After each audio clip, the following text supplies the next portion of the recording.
Chapter 5. Sri Sadguru said, Lord Sri Hari stands beyond all forms, names, and attributes. He pervades all the worlds that are visible.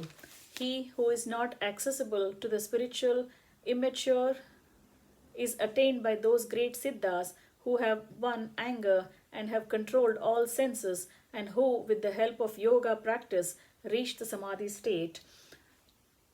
Through idol worship, the women, children, and even ordinary men are able to develop loving devotion to Lord Govinda, who is the inaccessible to great yogis too. Earlier, many devotees could stand the darshan of Lord with the help of idol worship, induced by pious love and staunch faith. Lord Jagannatha, the omnipresent, bound by the loving devotion of simple devotees, assumes archavataras and carries on his divine pastimes in this Kali Yuga.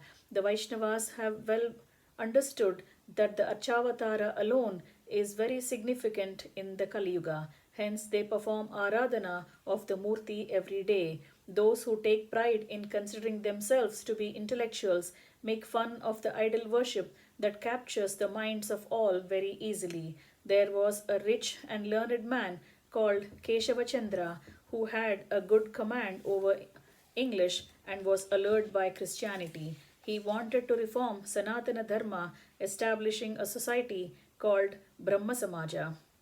He made people lose faith in idol worship, the details about incarnations of the Lord, and all the routine observances prescribed by the Vedas and the Smritis.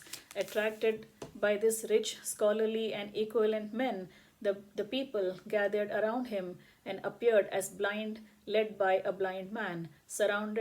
Supported by the masses, his doctrine spread all around. Ramakrishna became very sad to note this. At the command of Sri Bhagavan, Sri Ramakrishna reached Brahma Samaja with the intention of having a happy meeting with Keshavachandra. Courageous Mahatma Sri Ramakrishna established and pronounced the grandeur of idol worship and incarnations with his sweet words. The scholarly Kesavachandra was rid of all illusions because of the words of darshan of Sri Ramakrishna. Because of the words and darshan of Sri Ramakrishna, rid of all doubts and blessed with clear mind, he prostrated at the feet of Sri Ramakrishna along with his disciples. From that day, he took refuge in Sri Ramakrishna and started spreading the glory of bhakti. The Mahatma Sri Ramakrishna had attained unreachable heights of siddhi only through Murti Puja from his childhood. A Brahmana called Jatadhari, considering himself to be the holy mother Kaushalya, was worshipping the Murti of Sri Rama, the divine child, with great motherly affection. That illustrious personality came to Dakshineshwaram carrying the Murti of Sri Rama, desirous of having the darshan of Sri Ramakrishna.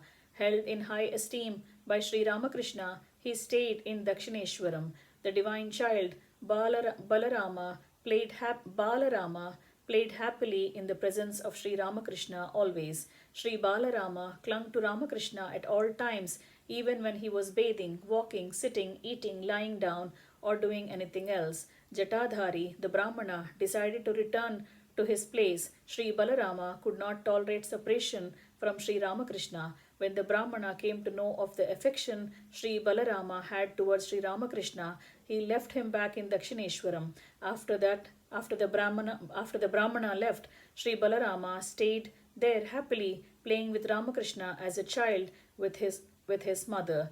Thus, the Almighty converses freely with him who has deep devotion to the Archavatara.